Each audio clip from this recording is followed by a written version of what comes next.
Today, ChillPoint is now going to be on Stadia. Oh man, this is going to be great. Oh, I see.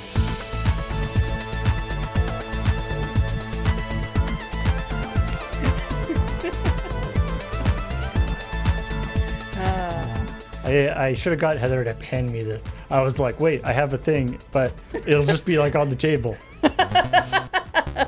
Let me read this note that I had prepared earlier. Oh no. Fakenotes.com.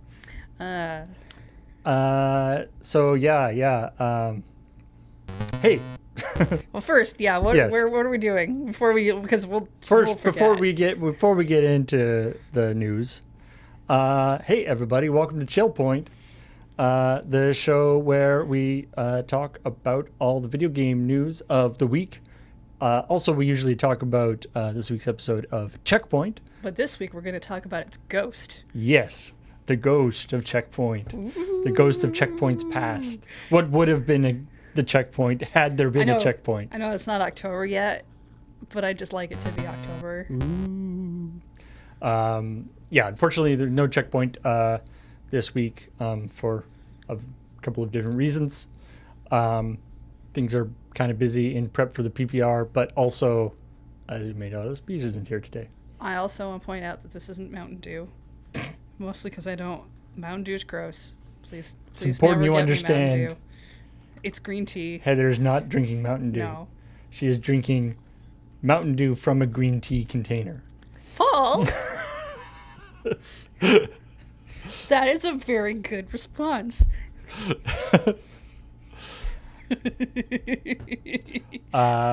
They probably make like a green tea Mountain Dew somewhere. That's such a gross idea. Is there like a green tea pop? I feel like the sugar in pop would probably overpower the green tea most. I mean, this is unsweetened, so it's just right. Green tea. Because I've gotten myself to not need sugar for green tea. But you could carbonate green tea. There was a Mountain Dew green tea Amp Energy. Ew, that's even worse. Wow. Oh, they would do that. Anyway. Gross. Yes. ChillPoint is the show where we talk about video game news and also clearly whatever else we want to talk about. I mean, they put like orange juice in Mountain Dew or something. I don't want that in my green tea. Do they put orange? I guess there's orange versions of Mountain Dew. I don't know if they put it in the... Pretty sure there's orange juice in Mountain Dew. I'm not going to look it up to prove my point because I'm right. That's a solid reasoning for not looking something up. So let's talk about what we're talking about Google Stadia, which I would say the only reason we ever talk about it on ChillPoint or ChillPoint is when something bad is happening. That's because they never PR anything that's good. Yeah, as far as I can tell. It's one of those things where it's like we never talk about Stadia except when something bad is happening, which is possibly part of the reason why something bad is happening. It's sort of a self-fulfilling thing. Wow. But yeah, so Stadia has gone through various things over the years. How old is Stadia? I don't know. Do we know? 4 or 5 years, I think. I feel like the answer is going to be longer than I think it is, and then shorter than I also think it is. Yeah, because it's like, the whole pandemic thing kind of extends it. Yeah. November 2019? Well, it depends on what you consider, Okay, because I know there was, a beta thing. Yeah, it depends on what you consider when it came out, because there was, quite an extended sort of pre-release portion. portion. That went on for, a year or something, because it just seemed like it was so long in beta. Yeah. And then it was out, and I don't feel like I recall anyone being like, oh, hey, it's out now. Just, it'd been out for a couple months, and people were like, oh, you could get Stadia if you wanted now. And it's just like, why? But okay. So yeah, the big and so about a year ago they closed up the Stadia, the sort of dedicated Stadia development Yeah, I studio remember that they that had going going. down because, boy, whenever ever a game studio closes, my entire Twitter feed has people looking for jobs. Which I mean, and you know, the Stadia development studio had some pretty heavy hitters on it. You know, it started up headed up by Jade Raymond, who's you know, a very very successful game developer, but they never really got anything off the ground. I think they working on stuff for sort of 2 or 3 years. Yeah, but like But for depending on what kind of game you're making, like 2 or 3 years is nothing. is Like, not that big. It's not. And yeah, and it's also, you know, you're making it for this. Presumably, they're making it for specifically for Stadia in the sense of, you know, the trying to integrate the fancy features that Stadia has as sort of a cool thing that it does, which Stadia hadn't really figured out itself at that point. So I can imagine that would Yeah. make the development system difficult. I'm trying to remember what some of those were. It was things like people can just join in on your games while you're Yeah, playing, and there's some neat stuff whatnot. around integration with like streaming. Yeah, where like you could be streaming a game, and people who are watching could like join up to your specific game, or then there was also like, you know, you could have a really beefy game, you know, with huge maps and stuff that would be impractical to have everybody, you know, individually download, but it would be just streamed on. Yeah, I just like so. I didn't use Stadia, so I only know what I've heard about it, which has always been definitely the bad things.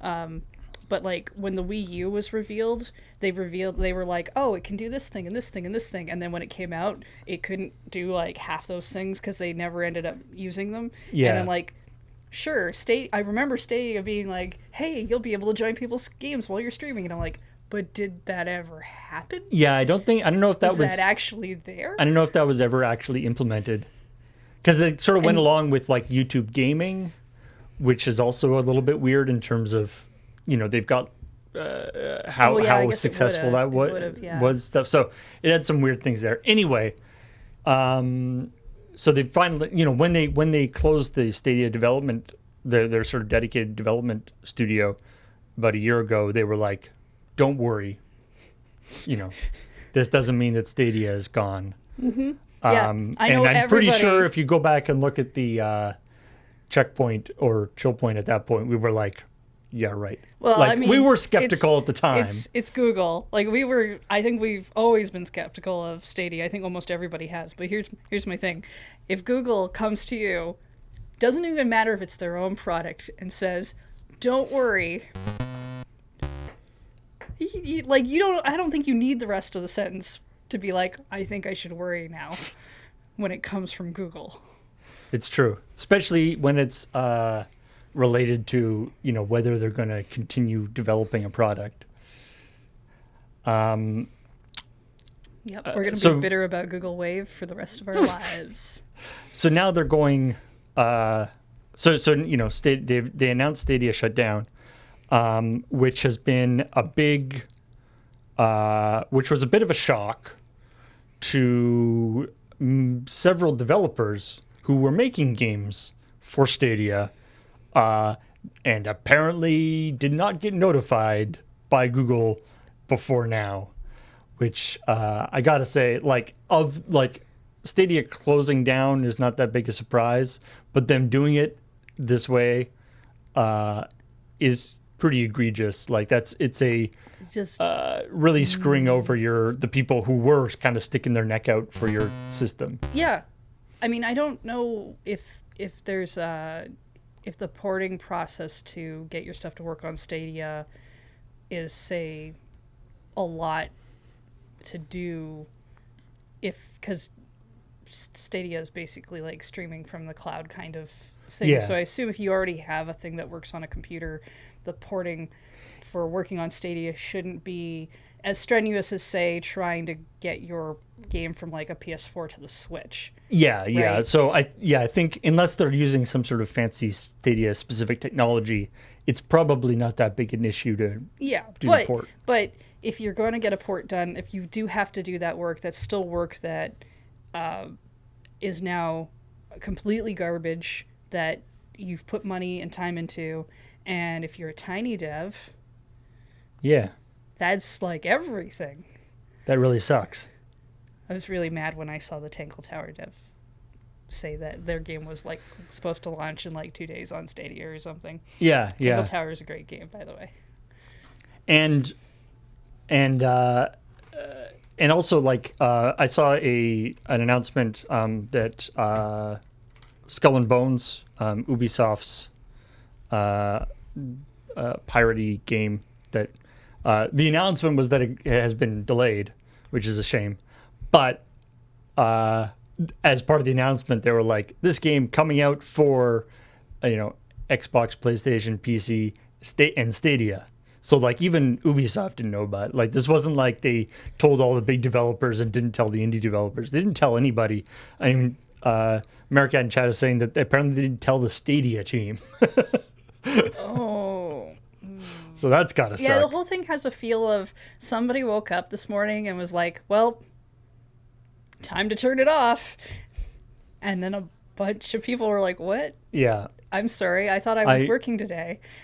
I saw an interesting article or an interesting post somebody did. A former Google employee was talking about this tendency that everyone has noticed about Google starting projects and then not following through on them, and saying that it's a side effect of, or partially it's a side effect of the sort of incentive systems that are in place at Google. And they're kind of stuck in this thing where, launching a product, especially a product with like some really exciting, fancy technology, is, lauded as like a really, it's really good for your, as an employee, it's really good for your metrics as like an engineer, right? It shows that it's like, oh, I'm really helping out the company. I'm innovative. That like it's good for your performance reviews and all this kind of stuff. But whether a product was successful is something that, you don't know for many years, right? Yeah. So you can't really, so it doesn't really fit with like performance evaluation metrics. And what he said was just what I really liked. He's like, Google is known for, one of the things that they are very good at is hiring very, very smart, very talented people at, programmers, engineers, people who are incredibly skilled at optimizing algorithms. Okay. Yeah, I mean, I buy that. So it's not a surprise that they have figured out how to optimize the getting promoted within the company algorithm, which is, release lots of products. Maybe they should get better at hiring people who can do YouTube properly outside the algorithm, and maybe their YouTube customer service. Maybe They need better customer service. Maybe their customer service needs to have the power to do things, because I bet that's a problem too. Yep. Having worked in a lot of customer service positions, I will give some people in customer service the benefit of the doubt that they have no power to do the things that people need them to do. It's true. Anyway, I think that's all there is to talk about for Stadia. I don't know if there's too much more. It's unfortunate that, it's not unexpected, but unfortunate. I feel like... I hope if there's any developers who were working on Stadia stuff, they kind of had their, they had their other foot on another, that they were going in with eyes open that it might not last. I feel like if it had been, maybe it would have gotten more of a foot in the door if you weren't paying full price for a game that you couldn't own at all. That's a tough. I think they are refunding people for those games. Well, that's I good. believe. I kept forgetting about that with Stadia, that it was like a service that you subscribed to and also you bought the games. It wasn't like a game subscription service. Yeah, it kind of just passes the line on a bunch of stuff of why I wouldn't want to use Stadia if I could help it. And it never really got anything that I'm aware of that was like super exclusive or that I wanted to play or whatever. Mm-hmm.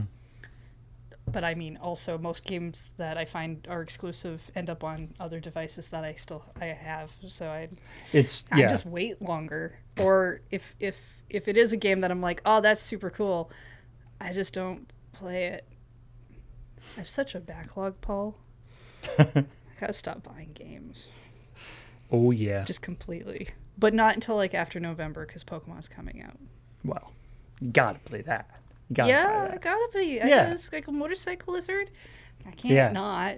Also, I think all my friends are going to be playing it, and it'd be unfair of me to not let them enjoy my experience at the same time. It's true. It's true. It would be like you're depriving your friends. Right? Yeah. I have to. Even if I didn't want to play that game, I'd have to. Yeah. So let's talk about some other stuff. Hey, you want to go to the happiest place on earth? Yes, Paul, I would like to go to the happiest place on earth. Where is this? I don't know, but there's Walmart Land. I think which is in Roblox. That can't be the happiest place on earth. No, it's probably not. But if you're in Roblox, you can go to Walmart Land. Which is a place that exists, apparently. No, thank you. Wait, let me switch over to... Walmart Land is definitely not the name of a place I would ever want to go. Walmart Land. Look, the little Lego people are having so much fun. Yeah, they do have a very Lego feel, don't they? I don't quite know what this has to do with Walmart. Well... Not actual footage of experience, it says at the bottom. It's branded Walmart, and so it's, if nothing else, it's name recognition. So, like, you know how a lot of TELUS ads don't actually tell you anything about what TELUS is doing, but you see the animals and you're like, animals, TELUS. It's all about brand recognition, at the very least. Yeah. I'm not going to play Roblox. That's no. So like if you weren't playing, I'm not going to play Roblox to go to Walmart Land. Yeah, if you weren't playing Roblox already, this is not like the thing that's going to bring you into Roblox. No.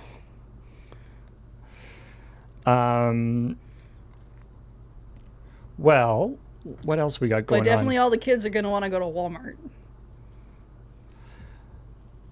So, you know... Yes. I mean, Walmart's fun as a kid, right? Most parents just, like, abandon you in either the toy section, leaving you to harass the poor staff there that are understaffed for that section, or they leave you in, like, the electronics section where all the TVs are on, right? That's been my experience working at a Walmart. I mean, just you know, I guess the like, electronics game section is kind of like just, you know, being abandoned in a electronics boutique or GameStop or something. Pretty much. So, you know, there's been a bunch of sort of I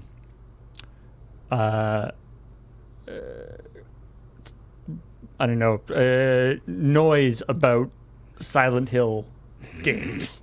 There's been a lot of noise about Silent Hill. I guess the Silent Hills are singing. Yeah, most of the noise has been like... So noisy in the Silent Hills. Because there's been, you know, at one point there was talk about there's something like 6 different Silent Hill things in production. Oh, right. Which is like remakes and new games and non-game things. We haven't had a Silent Hill in like a long time, right? One of Not- those horror games that people are very excited about, but almost nobody ever gets anything from. Yeah, I mean so the last Silent Hill thing was there was the like that demo thing. Oh, that, PT? Yeah. Oh, That was sort of a Silent That was Hill ages thing. That didn't really happen. they took that away. Yeah, it was I like, don't here's a think demo Silent of what Hill- a Silent Hill could be. Nope, we're taking it away. Yeah. But there's, for whatever reason, the South Korea Games Rating Committee Okay. has listed a game called Silent Hill: The Short Message, which is not like an optimistic title for a game. I mean, I was under the and impression so- a lot of horror games weren't super long anyway. So, and Eagle Eye people noticed that on they're like, Silent Hill, huh? The rating did not include what platforms it'll be on, what it might actually be, whether that's actually the real title, basically anything else. But I mean, people are excited because it's like, they said the word. most of what I know from ratings, just generally people being like, "Did you see this rating board has the name of a thing on it that we're all very excited about?"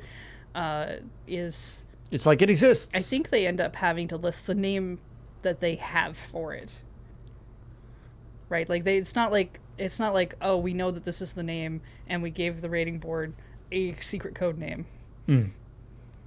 Yeah, I don't know whether you're allowed to like What? change the name after you give it to the rating board, but though you do sometimes see stuff like Untitled X project or something. I mean, it's also if it's South Korea, it might be what the name of it is in that region, Right. not necessarily in another region that you're doing your marketing for. Apparently, because each different countries' rating boards have different requirements and stuff, and apparently the South Korea rating people keep an eye on it because they tend to, depending on how you want to think about it, either leak stuff or it just like it has to be ratings sometimes come out earlier there, like people have to put it in for rating earlier than it would otherwise. There's just different time things. I hope that the only platform it's on is like the Playdate. That would be great. I could. A Silent Hill I game feel on like Playdate? I feel like I could see Like someone like Pyramid Head's coming at you and you got to spin, the roll, the spin, devs zing. for that, or like Kojima, or who else? That weird guy with the moon for a head that he's constantly putting on. I feel like I could see one of them being like, I made a Playdate game and that's all I'm doing. Oh, I was thinking you're the guy with like the moon for a head. I was thinking, are Yoko you Taro, thinking I about think. Mac Tonight? Who's got the guy with the moon for a head? Yeah, Yoko Taro. Oh, the full moon, not the crescent moon. Right. Maybe they hang out though. They could be buddies.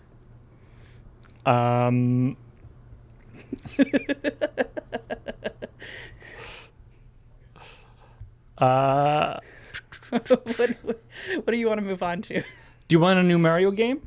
A new 2D Mario game? Like an old school cool Mario game? I'm gonna say yes for the purpose of this thing, but not really. Oh. Well, you're in luck. Or at least you would have been if you actually If I carried were honest about that. So a person has been working for apparently the last couple of years on using Mario Maker 2 Okay, sure, yeah. to make like basically an entire new game, calling it Super Mario Brothers 5, and it's sort of in the. So they counting Super World as 4? I guess Where's 4? Super Mario World. Yeah, I guess they're like Mario 3. Because 3 was like the last numbered thing they did, Yeah.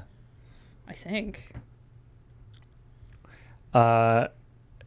Metroid Mike 64 is a spiritual successor to so it's a spiritual successor to the Mario games up to Super Mario World. Okay, all right, sure. Is the idea. 40 courses, 40 levels, 8 full worlds.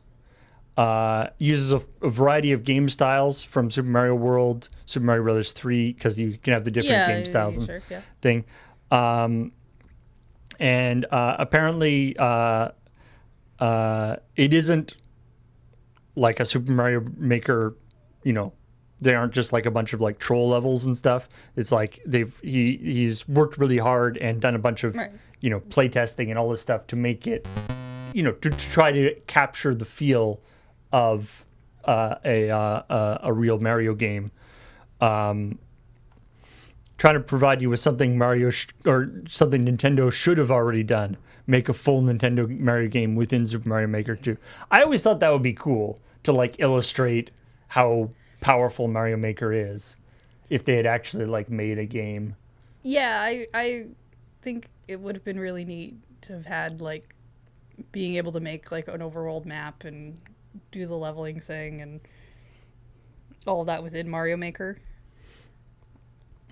So you can just obviously, because it's Mario Maker, you can just get it. Right, yeah, if you have Mario Maker 2, you probably can go find the... Yeah, like you can't charge for stuff on Mario Maker, so you can just get this whole level pack. So it seems like a super neat idea. Mm-hmm. I love that you can make like such a complete thing within Mario Maker. I bet that took quite a bit of time. Good for them. I will say that is a lot of work, and that's amazing. 7 years. Has Mario Maker 2 been out that long? Or did he start making it in Mario Maker 1 and then Mario Maker 2 is on the Switch. Mario Maker 1 was on the Wii U. The Switch has only been out for like closer to 6 years, so it probably started as a thing in Mario Maker 1. I don't know if you could transfer stuff over from 1 to 2. I guess maybe designs and stuff could have been. I mean, you can design video games on paper. Yeah, that's true. Right? Like you don't have to the courses of stuff you're going to have to do in the game setting, but like if you had plans of stuff, you could just draw out stuff and then try to implement it and see what you want. Overwatch 2 is coming out. Is it? Yes. They keep saying that. And then people keep leaving. That's true. It is Did they give it a date? It is still coming. Yeah. It's got it does have a date on it, which is soon, ideally, October 4th. Yeah. Oh, okay. Wow. Okay, I'll give you that, and probably. And what's interesting about I'll still give it a maybe. What's interesting about it is that they're basically going hard into Overwatch 2 in the sense that they're actually shutting down Overwatch 1. They're like, if you want to play Overwatch, like this is the game you're playing. Or are they doing that pre-thing where they shut it down before? I don't think they've shut Overwatch 1 yet. Okay. But the idea is they're saying we don't want anybody playing Overwatch 1. If you play Overwatch 1, Overwatch 2 is just the same but better. It's going to shut down like the day before, apparently. Ooh. And they're going to transfer all your stuff and everything. Okay. Is what they say, anyway. I mean, your stuff to transfer over. And who knows whether that will be... Sometimes that can be a little bit shaky. But. Let's pretend that works really well. That's a good thing. I still feel like... That feels really harsh to be like, no, we're shutting you down, and day one you have to be on the new thing. I mean, it depends on what how big a change there is. Like, if Overwatch 2 is just like a graphical and style upgrade to Overwatch 1. I assumed that. But if it like plays distinctly differently. Overwatch 2 is free to play though, right? That's the big difference. Yeah, right, it's going to be free to play. Right. Never mind then, because that was what my brain was doing. My brain was like, but I already paid for Overwatch 1. And now you're telling me I have to go pay for Overwatch 2, but I suppose if it's free to play, then not really. So they're going to have these like, so the idea is they're going to have this battle pass system where you can play it for free, and you can level up and get unlock characters and stuff, and you can also do the battle pass thing, which you can Gets you extra stuff and everything. pay for extra stuff. You can get all sorts of cosmetics, that kind of stuff. Were they dumping loot boxes? Yeah, that's the big difference. That was the big one too. So they're saying no loot boxes. It's only going to be this battle pass system. Okay. Which is cool. They've said that if you're just starting, so if you're coming from Overwatch 1, everything, all the characters except for like a new character called Kariko will be unlocked when you move to Overwatch 2. Okay, sure. If you are a new player to Overwatch 2, apparently they said it'll be something like 100 matches before you actually unlock everything. Which seems like a lot, but then again, I mean, I don't know how long matches are. I assume in most of these games they're not super long. And if you're, I'm assuming it's not like you do 100 matches and then everything unlocks. It unlocks as you're doing matches, which honestly, especially if you're new on a game, is a great way for you to slowly get used to things. That's the idea. Unlocking everything because you've already played the previous game makes sense. You've already done. You already know how to play. You already know how to do things. So presumably, as you're playing, it's unlocking the sort of more complicated characters. Yeah. And if you win, you get bonus progress, apparently. But one of the things they were talking about in this interview is about the obviously moving to a free to play system. It means that things like skins and cosmetic stuff will become more important because that's where they're going to be making their money, is selling skins and things. Mm-hmm. And so they're talking about that they're spending a lot of effort making really fancy things. We put a lot of time into our cosmetics. The mythic skins take us over a year to make. It's a massive investment for the team and a massive amount of resources going to building these things. We think it's worth it. One of their values is to be able to put out the absolute coolest cosmetics we can, and we hope we'll see some of the very best in the industry. Okay. Why does it... It doesn't seem like it should take that long to make a skin for... I mean, I understand wire work takes a long time and like lots of parts of video games take a long time, but the skin part is generally a cosmetic... But like all the actual like gameplay stuff of the character is done. Yeah. I mean, sure, there's like fancy effects and things on some characters. And these are like mythic skins. A year to make a skin. Because, I mean, especially if you're saying that, our mythic skins are so good, it takes us a year to make.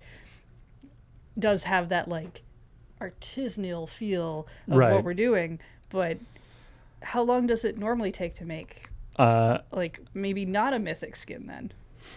The guiding principle behind the mythics was asking the art team to outdo themselves and make something even cooler than legendary skins.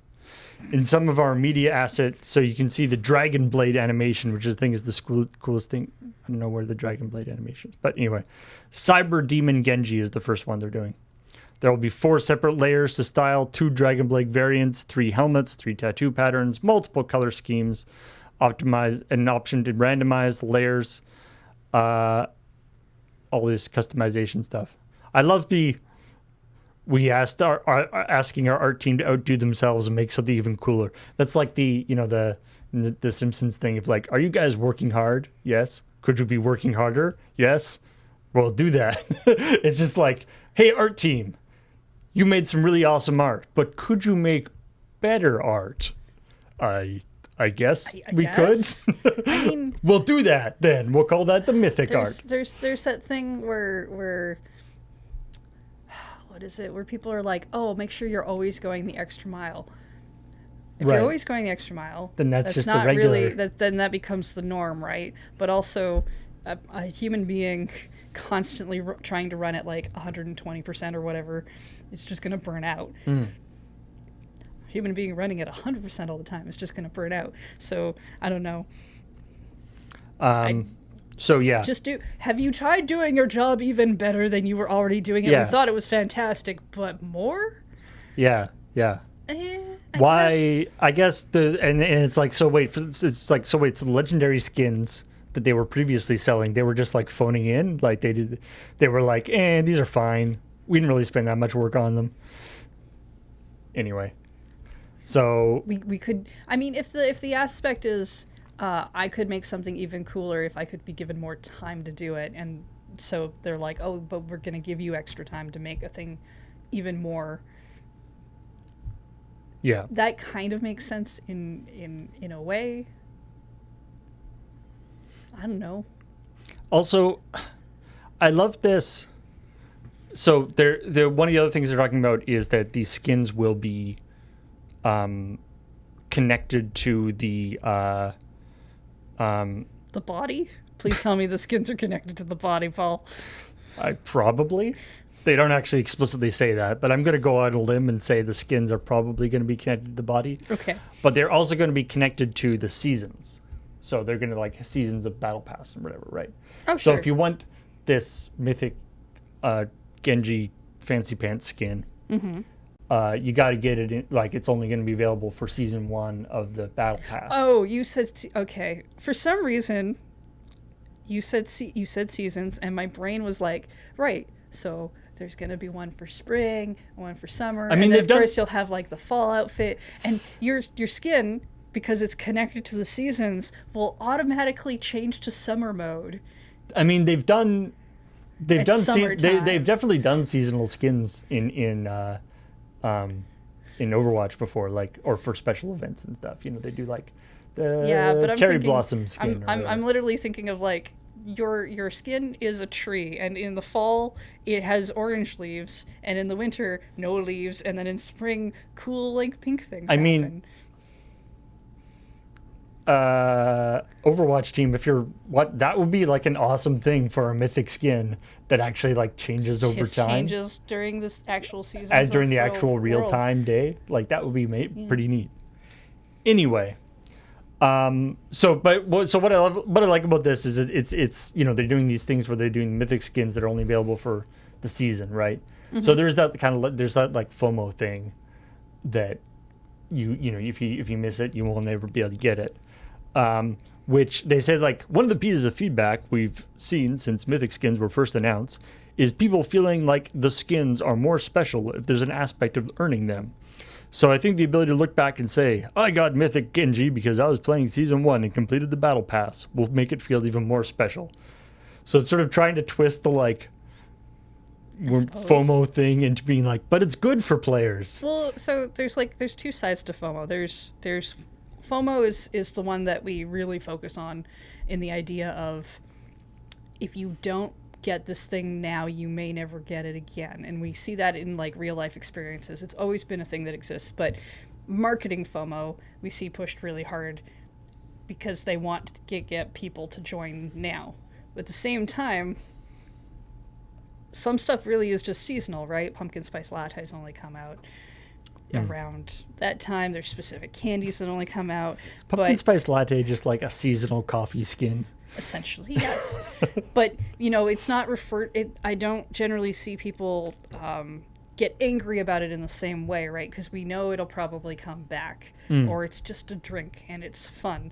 Whereas when it comes to a video game, I think in a design aspect, it's more as a designer, your idea is more about I'm trying to put some stuff out there and then put new stuff out, and stuff will cycle and it'll be interesting. But then you get into the money aspect of things, and it's like, well, if we push everyone into that collector mentality and just push harder on the people we know already have the collector mentality, that's where we're like, this is where stuff becomes a real huge problem. Yeah, how exploitive, you know, there's various sort of levels of exploitiveness it can be at.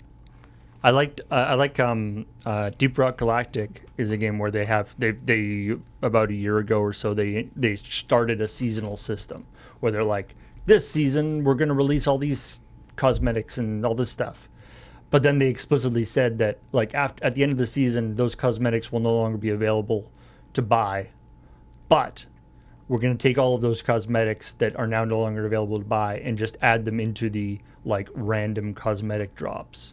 Yeah, that's pretty good. Which is cool. I mean, Deep Rock Galactic has been excellent in that kind of thing where they sort of try to make it as fair as possible. Yeah, I've seen a couple of, I don't remember what these games are, but I've seen a couple games where they like pre-order bonuses. Like if you buy the game from a certain place, you get this cosmetic. But you can also just buy it as DLC in like a week or two. It's just you're literally just getting a bonus. Yeah, it's the ones. It's the ones where that you only get it if you buy it this way. Yeah, the ones where it's like if you bought this at Walmart, you get this thing, and you will. There's no other way to get this thing. Yeah, that's bull crap. I don't like that. Yeah, I mean, I understand FOMO. I think we all do to a degree. But I have found that sometimes if I can change my mindset on certain things, and I know that's not true of everybody, but if I can change my mindset sometimes to be like, instead of trying to acquire everything, the things I acquire just show what I've done and like my journey, as opposed to I have to do everything and hit all the check boxes.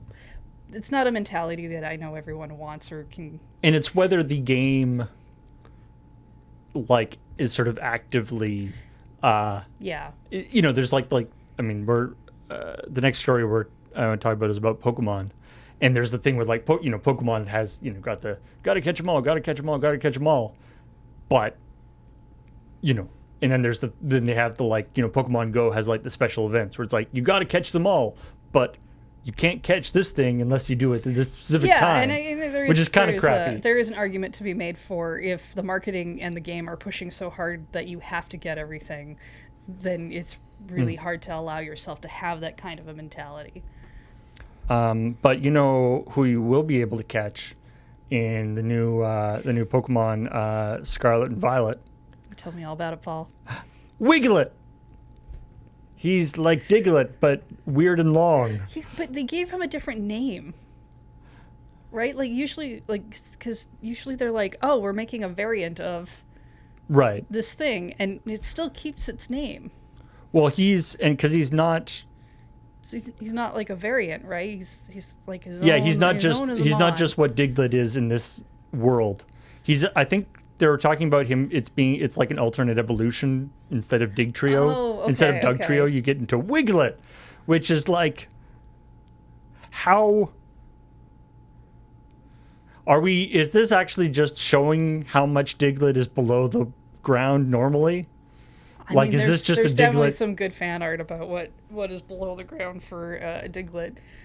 Yeah, it's kind of a gooey duck. So Diglett has this weird thing where sometimes if I stare at it too hard, its nose becomes a big mouth. And so when I saw this Diglett show up at first, it didn't look to me, because I only saw pictures. I didn't see the trailer initially when I woke up that morning and checked Twitter. And so I was just like, oh, this is weird, like incredibly smiley worm thing. Because I didn't realize if you look at the nose as a mouth, it's almost like a Kirby character, right? Yeah. I'm gonna have to change. So there's like was it the Alolan Diglett has like the luxurious hair. Oh really? Yeah. Oh. Have you not seen? I don't know if I've seen that. So you know what a Diglett looks like, right? Yeah. Okay, well imagine that with like a surfer dude wig. Like big, long, flowing locks. Right, everyone's in the Alolan versions of a lot of them are like surfers. Yeah, so in my Pokemon games, I used to refer to that one as Wiglet as its nickname because the blonde hair reminded me of Matt Wiggins. Right. And so I was like, well, I'll just put a W instead of a D. But now they've actually named one Wiglet, and although I do like, it's gonna make my games weird. I do kind of wish there was like an evolved version that was like Wug Trio. That was just three of them together. Anyway, we will continue. Yeah, I guess technically it's the Doug Trio that had like the really like the little Diglett had like little spikes of like its hair hadn't fully grown in yet, but we will continue to talk about silly Pokemon that come out until probably the show for a while because they're kind of they're just kind of dripping them out. Well, because it comes out in November, so they're doing the little bits of stuff now. And then we'll probably, after the game comes out, end up talking about it some more when everybody discovers things they didn't tell us about. Yeah. I like the way, Or you know, something will go wrong. I like how fickle, you know, the internet is, where it's like every time they announce like 3 new Pokemon, and then everyone's like, that one of the 3, that is like, we will die for this Pokemon. And then like 2 weeks later, they announce another 3, and there's like, that one of this 3, forget that other guy. This one is the one that we're going to die for. Oh, it's very important that the moment they reveal the starters, that you pick your team. They haven't revealed the starters yet, right? Yeah. Oh, have they? Yeah. Oh, okay. We got a little duck. Right. The little pepper dinosaur looking thing, and weed cat.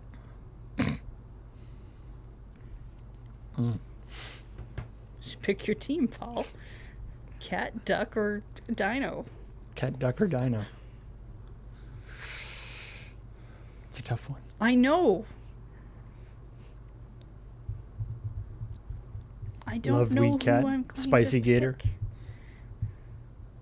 Spicy Gator's pretty good. I'll probably- I'm afraid Spicy Gator's going to turn into another Wrestlemans, though. The one the Pokemon that I have been playing, I was playing Gold, Silver with my brother, and I chose the Fire starter, which is the Cyndaquil. Oh, yeah. Cyndaquil's pretty cool. He's cool, but I also found out over the course of that the fire starter is always the worst starter apparently. Well, it's the harder one to start with, Yeah. because you're going to end up fighting like a rock gym and stuff that is Which not susceptible. I didn't know that when I got him. People are like, when I told people that like afterwards, I was like, "Oh, you're doing the hard mode," and I'm like, "I didn't know that." So I'll probably do one that isn't fire. So weed, cat, or duck? Yeah. We'll see how that goes.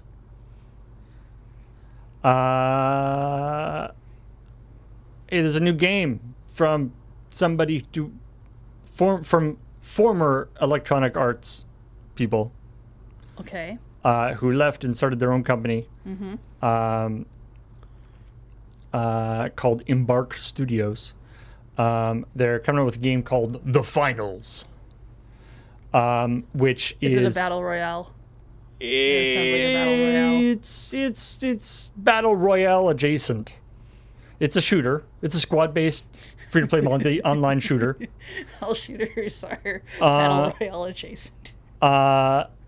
Inspired by basically like Running Man. Like, it's within the context of the world. It's like a sporting event. Wait, Running Man, like the movie about having to run away because you turned 30 and they're going to kill you now?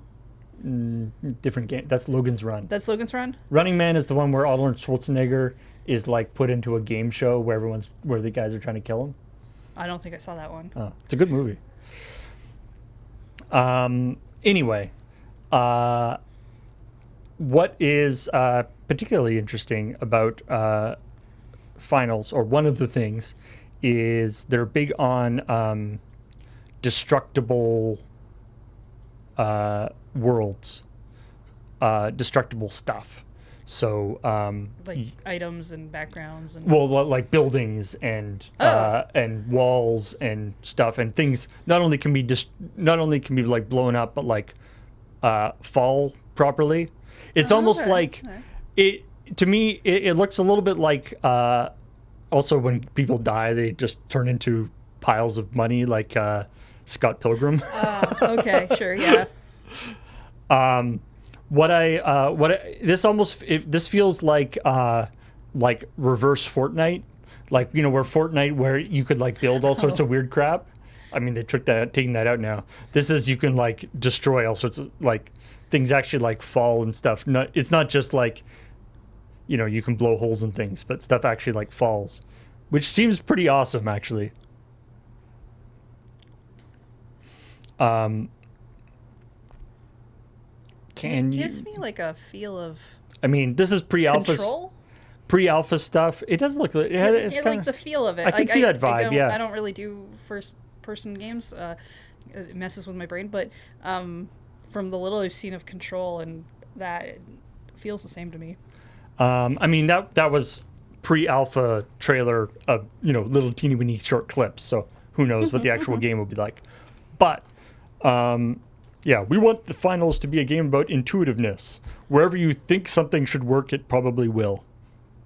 Okay. And there's a gun. You can see that a little bit there. There's a gun that's a little bit like the Prey, like glue gun, where you can make walls and stuff and climb up on things. Wait, can I glue the walls back together that people have destroyed? Maybe. Can I just go around behind people trying Just like to tidy fix up? stuff. Not even hurting anyone, and just like, oh, okay, I'm just gonna sweep that up. I like this. The standard match in the finals will feature 4 teams of 3 players each. It's not a battle royale. It's not a military sim. Okay. But there are 3 teams fighting at the same time. Yeah. I mean, battle royale is like a big group, everybody Is fighting. that the new thing that we're doing? Like, because I know Splatoon 3 does that as well. It has that 3-team thing going on in the Splatfests. Is that going to be our new teams of 3? Yeah, I guess there's like trends. Three There's like teams in trends that come, and they'll probably make like a zombie version of it or something, because they have to legally. The finals fully destructible environments means there's plenty of chaos to go around. The maps are highly realistic virtual playgrounds based on iconic real world locations. Weather, time of day will differentiate stuff. You can destroy furniture, scenery, buildings, blowing out load-bearing walls, and then watch them fall down. You can interact with physics structures and stuff. So, I mean, it could be super neat depending on how they do it. Apparently, part of the one of the fancy things that they're doing is they're doing a lot of the collapsing buildings and all that kind of stuff server side. So that, because the big trick with that kind of stuff is keeping it in sync. This is an online game, of course, yes. Keeping it in sync across everybody's systems. Yeah, Red Faction Guerrilla was a single player game that I guess there might have been a multiplayer part of that too, but I never tried it. But Red Faction was like a game that famously had destructible terrain. Okay. That was sort of like their big selling point. I mean, I won't. Breaking things can be a lot of fun. It's true.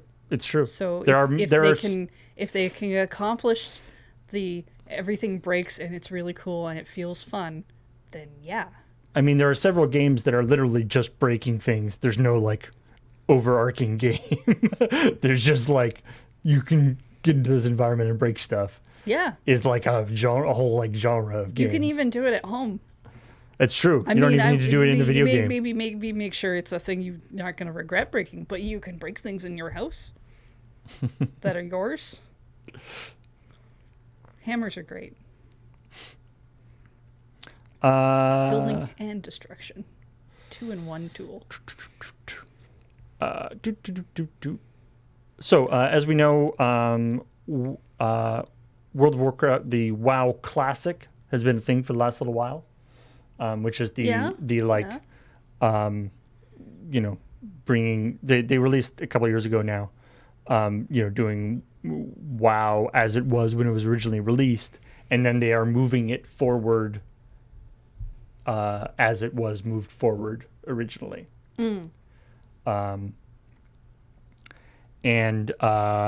So they're up to Lich King now, which was the expansion that came out a long time ago, but relative to when the classic started. Are they going at the same pace as new stuff coming out, or are they going to are they going to catch up? I don't think so. The thing at some point, and then like have I think to they're going restart at again? I think they're going at the same pace that they did originally. Oh, okay. Maybe they're doing it differently. I don't know. Oh, I don't play WoW. But I had a bunch of friends who did, and I don't think they do now.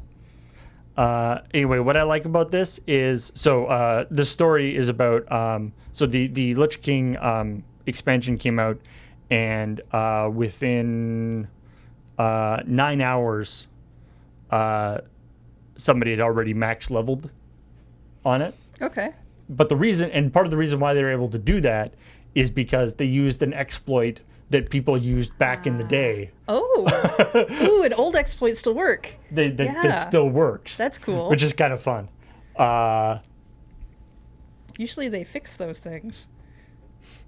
Yeah, basically what it is, there's a thing where you can like basically do a thing that like just touches a ton of enemies, and so because you did like 1 point of damage to a ton of enemies, you still get credit for when they die.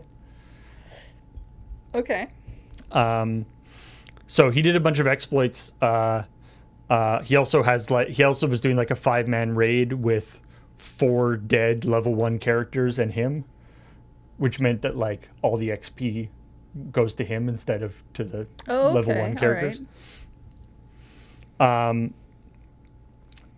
So still takes like a bit of know-how and work and stuff to pull off. It's not. Yeah. Neat. The what he's saying is kind of interesting though is that let's see. So it's back in the day when this originally came out in 2008. Mm-hmm. The first person who did this, who apparently did it in 13 hours back in 2008, actually got banned for because this was an exploit. Yeah. They considered it to be an exploit, and so back in 2008 they banned him. Mm-hmm. And saying so it was like back in and so this guy who now has done it, he's like, if they want to take it away, like if they want to take me back down to like level 7, like take away all this XP that I gained, I accept that. That's okay if they want to do that. Right. I just wanted to see if I could do thing, and I could kind of deal. Yeah. So saying if they want to do that, but apparently, yeah, he's saying this guy acknowledges the possibility that Blizzard might revoke his record and reset his character because he used the exploits to power level. I mean, the original person got banned. If they want to set an example and roll me back because I did something sneaky, I'm not going to be mad about it. It's really pushing the limits. If Blizzard feels like it's too much, I'll take it. It's up to them. But Blizzard could just decide to ban you. Like, it sounds like they think, I guess he could. They'll just roll me back. But that doesn't seem... I mean, I wouldn't advocate for it. I do think that would be a little silly, but... But the fact that they hadn't actually fixed it when they did it is kind of funny. Yeah, I agree. Anyway. The first teaser for The Last of Us, this is sort of only peripherally video game news, but the teaser for the Last of Us TV show or TV series has been released. The HBO, it's going to be an HBO adaptation. It's got Pedro Pascal as the main character from Last of Us, of Mandalorian and various other things. He's awesome. Mm-hmm. It is one of those things where, like, it looks super cool, like it looks good, and people have done the thing where they posted like screenshots from the game side by side with the thing, and they're clearly this is not like one of these things where they're telling another story within the world. They're literally doing the game. Okay. Which is, there's a certain point where it's like, why? Like, everybody knows exactly how the story's going to go. You're basically just like doing a version of the cutscenes with I mean, sometimes you don't want to replay a game, but you want to re-experience the story. People who maybe can't handle horror games, but have wanted to see the story, but don't want to watch like a playthrough with gameplay in it, might find that interesting. It's like they released those things for Kingdom Hearts, where you can just like watch all the cutscenes. Yeah, some people really enjoy seeing a thing that they really like and seeing how it gets adapted into another medium or thing. Yeah. So I can think of all kinds of reasons why people would do it. Not really a reason why it would sell well, other than, I guess, brand recognition. Yeah, yeah. I guess to me it's the like hewing so closely to the video game, might be a issue, but we'll see. I Maybe mean, they'll give it a different ending. it's true. Like I've seen some anime and manga that does that, where everything is the same, and then like you hit the ending and they still do something different within the ending, so it's still a surprise or something for the person who's already seen the other version. That would be amazing. So, if they ended like it was like, and they all lived happily ever after. Like they end on like I don't really see that happening. I haven't played Last of Us. No, neither have I, but I just don't think I know it's it's known for being a bit of a downer. I don't know that. Okay, Last of Us is basically a zombie survival type apocalypse, whatever kind of game, from my understanding. I don't know that I know a single one of those kinds of things in any kind of media where at the end they're just like, well, we all lived happily ever after and we got rid of the zombos. They don't generally end well, Paul.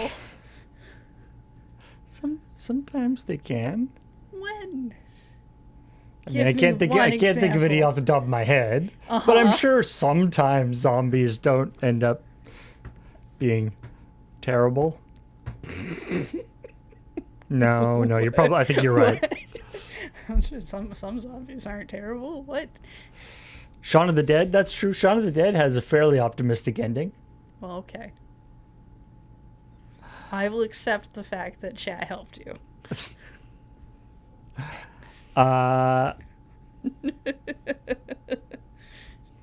Metal Hellsinger is it's a rhythm first-person shooter type game where it's basically Doom, but you have to shoot things on rhythm. Yeah, in timing. You have to shoot and reload and do all the stuff in time with the rockin' hardcore heavy metal music that's playing. But what if different music? I mean, that would be a plus for me. They have added custom music modding tools to it, and they demoed this with a jazz mod. So this is one of those like you add your own music to the game. Well, I don't think you can just around it, or you have to like put music in and then also level edit. I think it's probably more complicated than just like putting your own, like just like giving it a music track. Mm-hmm. They didn't go into too much detail as to actually what's involved in doing the modding.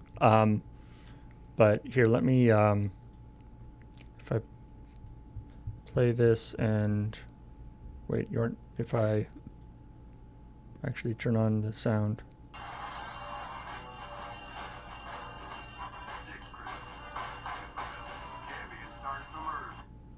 That doesn't really work very well. I think I'm seeing something there. That doesn't sound right. Anyway, I think the speakers on this computer might be kind of messed up.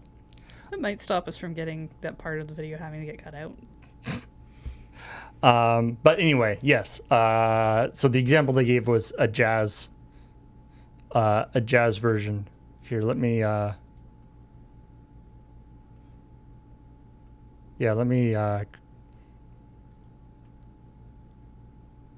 copy the link to this tweet. You can view it yourself. Because,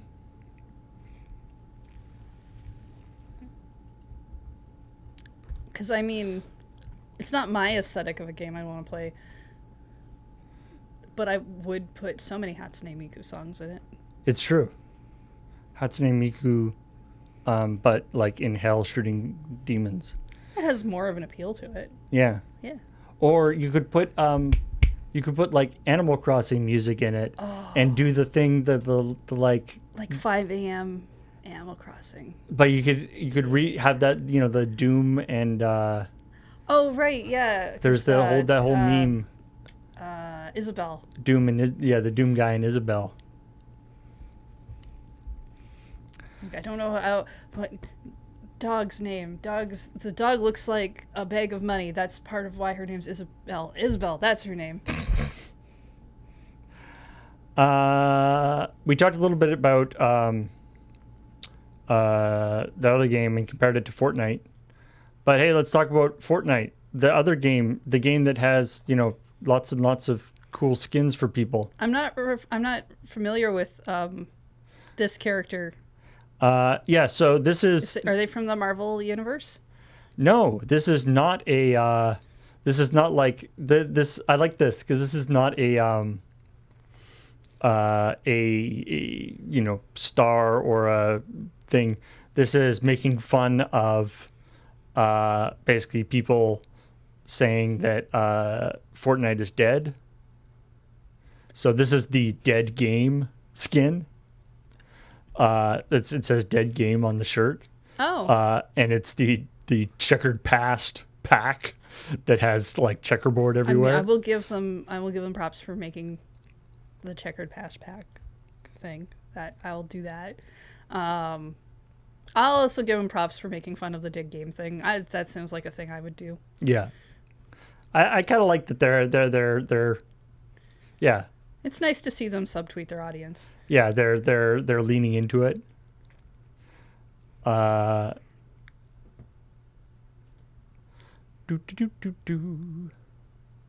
yeah. I think it would have been better if they had done it on like Sonic though. Sonic's checkered past. Dead game. Has Sonic shown up in? I feel like Sonic is like one of the few things that hasn't shown up in Fortnite. It seems like he should be in Fortnite. It's I know. Sonic's 30th anniversary. Why is he not in Fortnite? Exactly. I feel like yes, Sonic should be in Fortnite already. I just assumed he was. But I think you're right. He might not be. He's in. There's the Sonic like outfit in Fall Guys. Fall Guys. I think I'm just thinking of like Sonic Frontiers, and I'm like, yeah, that looks like a Sonic you'd put in Fortnite. Although I refuse to say that Sonic is in Fortnite or is in Fall Guys. There is a Sonic outfit in Fall Guys. Yeah. You're not. It's not like Sonic the character is in it. You're just like a guy dressed up as Sonic. Yes, that's how I'm keeping myself from playing Fall Guys and not trying to get like the Hatsune Miku outfit. Yeah. It's not really Hatsune Miku. Although it'd be really funny to watch her run around with a whole bunch of bean people. Or you can have like top half Hatsune Miku, bottom half Sonic. It's not really the crossover I was going for, but they have a similar thing going on with the color of the food in their products. So sure. Have you not seen Hatsune Miku noodles? Oh, the blue, yeah. Yeah, it made me just think of Sonic. Wait, Sonic doesn't eat blue noodles? No, but he's got like blue curry. Does he? Yeah, it's pretty gross looking. That does sound gross. Yeah. We talked a little bit about Overwatch 2 before. I should have also added this post in. I try to organize them together, but in this case I didn't. Okay, well let's talk about Defense Matrix. That doesn't sound. Which is a new thing that's going to be in Overwatch 2. It's their anti-cheating system. I was going to ask, is this actually is this a thing in the game that you get to play, or is this a thing outside the game that you're going to hate? I just love that it's called Defense Matrix. Right. Which it sounds like it's like that would be like a thing in the game, like, you know, Defense Matrix disabled. So how far into my computer system does it want to go? They have not they're actually not part of it, at least at the moment. It is not a kernel rootkit. Okay, cool. It is, however, a big part of it is based around SMS login, as in text messages, as in text message, as in you will need to have a active phone number associated with your Blizzard account. That's And you can only have one So this Blizzard is- account per phone number. this is a two-factor thing? Yeah. I've never heard two-factor referred to as defense matrix. I mean, there's other stuff. There's other stuff? Okay. Yeah. Defense Matrix encompasses our infrastructure of systems designed to protect the integrity of gameplay and promote positive behavior in Overwatch 2. I'm also getting from this I need to have a cell phone in order to play Overwatch 2. Yeah, so you're gonna be A the free-to-play people are a game. little are slightly concerned about it because it's like you're gonna need to. This wasn't a thing in Overwatch, so when this and you're not gonna be able to play Overwatch because they're turning off the servers. Right, yeah. So you'll need to have a phone number associated with your account. You can only have one account per phone number, so you can't have like multiple accounts. So I can see a few issues with this. yeah, it could run into some things. If you've got, Is this they've a- also said that they will not. What's the rating for Overwatch? Is it it's like is it an I'm M-rated assuming game? it's It's a T-rated game, right? T for teen kind of thing. Yeah, I don't think they're doing the M-rated thing. I mean, because I could understand, our game's rated M, so we really kind of, marketing-wise, only expect adults play our game. But if you have a T-rated game, and I don't know, there's only one phone number per account. I'm gonna need mom's and dad's phone number. It also said, Or so dad and other dad. starting October 4th, all players across all platforms, including consoles, are required to have a phone number attached to their Battle.net account to launch Overwatch 2. The same phone number cannot be used on multiple accounts at the same time. Players can't use the same phone number to create multiple accounts. A phone number can only be used once when making a new account. Certain types of numbers, including prepaid and VoIP, cannot be used either, which is interesting. Yeah, they wanna lock that down. I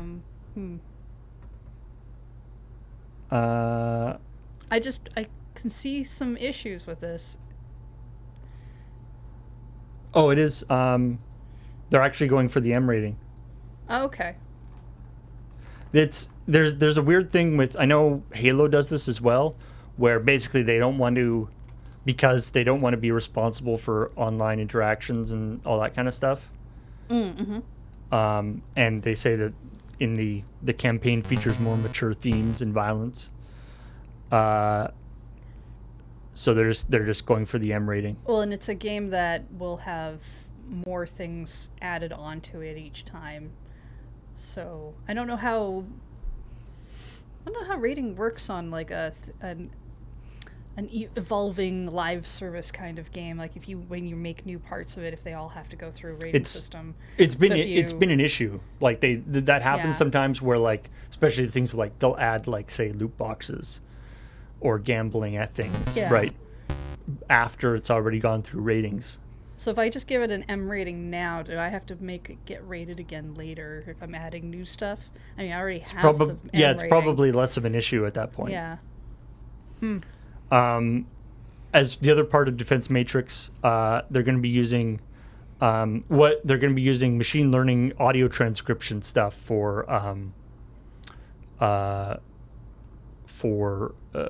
voice chat, so they can use audio transcription and then also evaluate that using machine learning stuff. So people are saying bad words and to detect and prevent disruptive behavior, cheating, and disruptive text chat.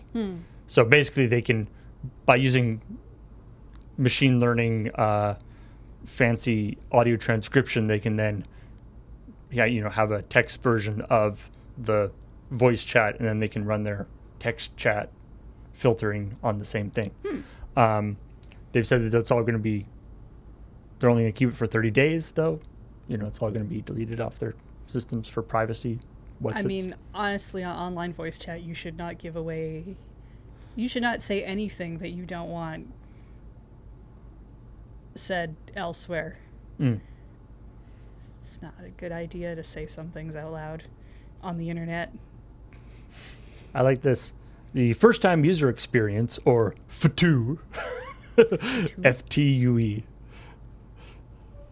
We want FTUE to welcome players more gradually to Overwatch 2. New players will begin access to a limited number of game modes and other restrictions. So apparently this is all part of the global thing that they call Defense Matrix, which is almost like Apple level like branding of a thing to make it sound cool when it's just like, oh, it's just a thing that everyone else is doing. I mean, so here's what I understand about games that go online the day of release that are all online. They break immediately.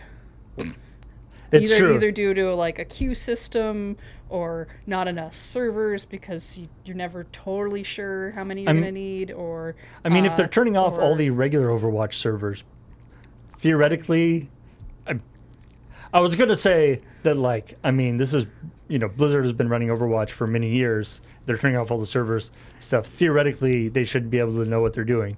But I've said that, I've thought that for a lot of other games, and they always mess it up. So. Well, yeah, I just like there's like there's going to be the queue system. There's going to be the online server system that can go down. There's the bugs in the game that human beings outside all playing at the same time will now find that no one found because the people thought to do things no one thought they would do. There's just this is the time it comes out. Everyone rushes in. Everything breaks in fun and interesting ways. They've also said rather than having the other thing is they're trying to the defense matrix is going to work on curbing toxic behavior as well. So they're doing a thing where previously in Overwatch there was like best of games things. They're instead of having 3 different categories, there's going to be a single endorsement category per match. You'll only be able to endorse players on your own team. With our goal is that players will recognize and aspire to be positive forces in the community. We plan to award Battle Pass experience to players with high endorsement levels to show our appreciation, which is one of those things that sounds like a good idea, but I feel like could get... Well, this is why I say things break. It's a thing that sounds great on paper, and then human beings in large groups... People start like exploiting it and stuff. That you never expected, and you're like, where you get like 5 people, or you get like a group of people who are all just like grinding games and endorsing each other the whole time, or something like that. They're also big on dropping. So they're dropping player levels, and so portrait borders that there used to be like a border around your portrait that like got fancier as you got better, as you got like a higher level in the game. They're dropping that. Competitive skill steers will no longer be displayed for a competitive match. There are a few reasons for this change. We found that this pain point is in competitive, and some players were passing judgment on their teammates before the match started. So, this is something that I recall being kind of a pain point the other way when people were talking about Overwatch as like a competitive, high level competitive game, is that there wasn't enough feedback for players, like whether you're improving your kill to death ratio, your all the stuff that the stats that you want as a professional player. Overwatch wasn't really giving people, and it looks like they're actually decreasing the feedback they're giving to people, which is kind of interesting. I think it sounds like this might be kind of a push towards making it more, trying to really emphasize a sort of more casual aspect of it. If they wanna go for a more casual feel, that could be very well a reason. Yeah. If the strategy they want to go with is we want more people to come into Overwatch, then simplifying things so that you can expand your base, because people who are already very competitive probably won't leave already. Well, and we've seen in the past that like trying to please everyone, right? Splitting your focus between trying to bring up casual players and also trying to be like a hardcore competitive game usually doesn't make sort of everyone unhappy. Yes, when you try to go everywhere at once, you generally don't go very far. So yeah, committing to just being like, we're okay with this just being a casual game. I'll be interested to see how, if there's any news reports about how any of this stuff pans out, because Yeah, that's true. I expect, especially when it comes to things like, okay, we're going to stop a toxic kind of thing. I do hope those things work out. I just know that human beings are incredibly good at making those things break. And But you kind of need to make them happen to see if they work. Yeah, in the sort of life. social engineering thing can Yeah. be quite interesting. It's like, what aspects of our game can we change in the actual how the game, like, rather than sort of getting mad at the community for not being the way you want it to be. What can we change about our game to kind of influence that? Yeah, and I mean, even if you can kind of see the pitfalls of like, okay, there are definitely a couple of points in here we think might do whatever, if you at least put it out there in the world, you might be able to find the other things that might actually be more positive than you were expecting. I don't know, it's interesting. Wish them good luck on that idea. Yeah. Other people I wish good luck to. Oh. E3. But like new E3, right? Knee 3. Knee 3.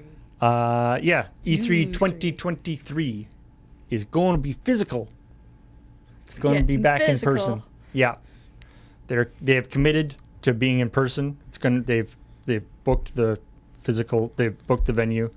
It's being put on by ReedPop, the folks who do PAX. They do PAX, and they do, I think they do some other conventions in the UK and stuff as well. Yeah. They do Star Wars Celebration, EGX. Yeah, they're the only, ReedPop is the only name that I know that does conventions. Yeah. So really, it's the only name that they can say is gonna do E3, where I'm like, okay, maybe that'll be fine then. Because I just don't know any of the other. So, as we've talked about before, I think on Checkpoint and ChillPoint and stuff, E3 has always had this problem of like, are you a consumer thing or are you a professional thing? Are you for what is the purpose of your Are you a event? trade show, or are you for people to see other news stuff? All this. Are you for journalists or what? So they've decided to split it. It's going to be a 5-day convention. Mm-hmm. The first 2 days are going to be called E3 Business Days, and will exclusively be for registered industry personnel, Mm-hmm. including game makers, distributors, licensors, press. Mm-hmm. The third day will be everybody. Anybody can come. Provided that you probably pay to get in. Well, yeah, anybody can buy tickets. Convention day. Yeah. And the fourth day, I guess it's only... Yeah, they're doing before the event, they're doing the digital presentations, partner Right. presentations, and then when they open up the floor of the actual physical event is where they're doing basically the split between here's the people who do business in the industry versus here's people who are here to check out games because they're fans. Right, yeah. And the fourth, maybe it is only 4 days. Because the fourth day is going to be exclusively like public, theoretically. I don't know. I guess if you're an industry professional, you can still come, but you won't get any special treatment. I feel like you might not want to. I mean, you probably don't want to, yeah. Because when E3 went public, as like anyone can kind of go as long as you're paying to get in, I heard many stories that how that was bad for people who were there for their business reasons, not just journalists but devs and other people, because then you had people on the floor who would not necessarily get in. I mean, sure, there's extra people there who are playing the game that you're trying to do stuff with, but if people recognized other devs, then some people wouldn't be able to get their meetings or whatnot because just like random people are showing up and Right. being disruptive in an event that has for the longest time been not about that. It's weird that like the two, they seem like they wouldn't be that far apart, but they're really, the two sort of purposes of the event are almost like completely opposed to each other. Yeah, and it also, to me, it sounds like because we had the pandemic, and so almost everybody went with like a digital event of some kind. Sony's gotten much better at their state of plays. Ubisoft does their thing now. Nintendo's been doing the I show off my digital presentation just before E3 opens, and then we're on the show floor for years. And so I kind of wonder if everyone's going to do that now, where instead of we're in a stage, we're in a room, It's talking to people, showing things off, we all do digital presentations, and then we have the show floor. Yeah, I mean, it's going to be an interesting one. That's going to be the big question, and I don't think anybody has actually committed yet to being physically at the E3, in terms of the big console, Nintendo, Xbox, PlayStation, etc. Mm-hmm. Some of them haven't been, Sony pulled out of E3 2019. Yeah, E3's had a problem for longer than pandemic. And even, PAX West which just happened Yes. earlier in September. Yes. Some people were at it, but some did. Like Microsoft wasn't at PAX West. So who knows? And then there's also Jeff Keighley, who's in there stirring up trouble. Yeah, his Because he's been talking about that the Summer Game Fest is going to turn into a physical thing too. Yes, I mean he's been talking about that for. I think he brought that up probably around the summer when the last one happened. It'll be like their third year trying to do the Summer Games thing. Has he released the dates for that? Or are they on? Because I think. It's going to be in June also. Yeah, I mean, it's definitely going to be in June. Like he's sort of actively being like, E3, you suck. But is it going to be at the same time? I don't know if he's actually going to be like counter-programming. Like, I don't know. I see them both just losing more than I see either one winning. It's a tricky one. I suppose. I mean, I think it's going to be continued to be the thing where like there's all this stuff happening, all these, conventions and stuff happening in June. And so all these big companies are like, everybody's looking for cool games in June. Let's just do our own presentations and not actually go to these events. They could do that route. That is the thing. I look at it and I'm like, they might just give up on both of you. Yeah. It's possible. It's yeah.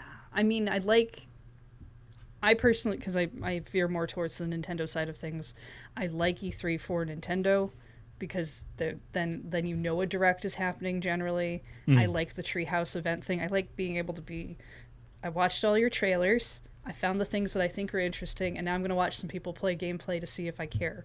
Right. Which I haven't gotten in a couple of years because they have COVID happened. Right. But E3 we know has had a problem prior to COVID because they had like a big thing of doxing their journalists. They had those plans that came out just prior to the pandemic happening where Luckily, that were leaked that were like, we're going to have entertainment pods and YouTube personalities doing things. And luckily clearly they were trying to think of ways to that doesn't seem to be involved in this current iteration anyway. Yeah, that's probably for the best. Yeah. But it's not to June, so I don't have to care right now. Exactly. You got so much time to not care. And then in June, you don't really have to care either, really. No, but I like to talk about like the games that I think they should make that they'll never make. I mean, like, around June, because it'd be really funny if that happened. Should be 3. Should be E3. Yeah. Like at some point, they'll give me the Splatoon rhythm game I keep asking for, and then I'll be right. Or the Splatoon tactics in the style of like a Final Fantasy Tactics game thing. Would a Splatoon rhythm game be like that like Metal Hellsinger, but Splatoon instead of like? I was thinking Metal? more of the like the Hatsune Miku idol type thing with all of their Splatoon idol Oh, people. I see. Right, because there's like 7 of them now. Right, because I mean, that would make sense because they're supposed to be like a band, right? Yeah, and they all have music. It would be I'm perfect. not wrong about this. This is perfect. No, that seems like a thing that they should be already doing. Yeah, and if I say it enough times out loud, it'll happen. Yeah, This is how the universe works. it's true. Put it out there. Maybe somebody in the audience works at Nintendo and is like, "That's a brilliant idea. Why didn't we think of that?" See? Yeah. This is why I give all my game ideas away for free. Because I'm not going to do them. Right. It's just like, I want this to exist, have but other I don't want to things to actually do, make it exist. So I don't have time, but if I keep putting them out there, maybe someone else will do it. Anyway, I think that's it in terms of what I got for news. I don't know if there's anything that's come out in the last like day or two that's important, but Mostly just the Stadia. I know I saw some stuff this morning, but I don't think it was particularly interesting. But as far as I know, we'll be back with regular scheduled checkpoint next week. That is the plan. But for now, thank you very much for joining us. If you're watching this on YouTube, thanks for doing that. And you should subscribe and hit the button to do There's the so thing. many things you can do on YouTube. You can subscribe. You don't have to do all of them. Subscribe. You can hit the like button. I know apparently some of you don't like that because it's Ben has told me that he uses that as a way to like make lists of things he wants to watch later. To be honest, I do that too. So leave a comment. Yeah, that's There all were good. so many people who talked about the cookie thing last time. Excellent. It was great. Yeah. Basically, just click around on all the buttons randomly on the YouTube page. Sure, why not? And it'll probably get the right one eventually. Yeah. It'll show. At least it will show YouTube that you are interacting with the video, which is the important bit. Tell me your favorite Pokemon starter in the next game. Ooh. Tell me Man. what team of Pokemon you're going to be on when Pokemon comes Getting out. the controversial opinions. I read these comments. Ah. Yeah, make sure you get the right one, or Heather will delete your comment. I could. I might. And then we'll be like, oh, it's weird that everybody in the comments chose one Pokemon. Don't forget patreon.com/loadingreadyrun if you want to send us monetary support that way. If not, there's always like sharing stuff, telling people about your favorite lure things. There's store.loadingreadyrun.com if you would prefer to exchange money for goods. We have many types of things like dice vaults and dice trays and probably some dice bags. I'm really kind of on the dice thing. T-shirts, some mugs. yeah, check all that stuff out. And hey, in the context for Checkpoint, if there is some news story that you want us to talk about that is maybe a little more obscure, but you think will be either is particularly funny, or whatever, feel free to tweet us about it or whatever. Yeah. We always are interested in that kind of stuff too. Loading Ready Run is the Twitter account. Feel free to tweet it always. Yep. I don't check it, but Neither somebody do I. somebody probably will. You're going to be bugging someone. So thanks everybody, and we will talk to all y'all later. Bye.